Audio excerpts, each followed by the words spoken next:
Imagine walking into a car factory and seeing humanoid robots lifting parts, learning tasks, and working alongside humans. Hyundai says this becomes reality by 2028. Hyundai Motor Group just announced plans to produce up to 30,000 humanoid robots every year. Not for demos, not for labs. These robots are going straight to real factories. At CES in Las Vegas, Hyundai revealed that its Boston Dynamics subsidiary will manufacture Atlas humanoid robots at its Meta plant near Savannah, Georgia. The goal is to deploy them across factories and warehouses worldwide. Here is the key insight. This is not about replacing workers. It is about removing the most dangerous, exhausting, and repetitive tasks from factory jobs. Starting in 2028, Atlas robots will handle work with proven safety and quality benefits, like parts sequencing.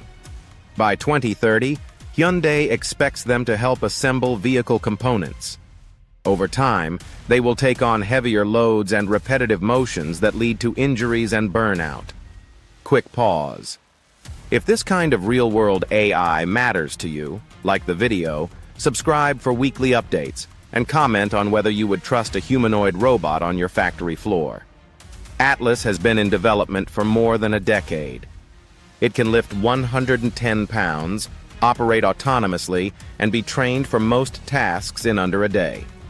That training speed is what makes this scalable. Hyundai is not alone. Tesla plans to start producing its Optimus robot by the end of 2026. Mercedes-Benz and BMW are already testing humanoids. Chinese robotics companies are racing toward IPOs. But Hyundai's advantage is scale, backed by a $26 billion US investment and partnerships with NVIDIA and Google DeepMind. This is the shift from AI that talks to AI that works. If you want to understand where physical AI is headed next, watch the related video on screen now.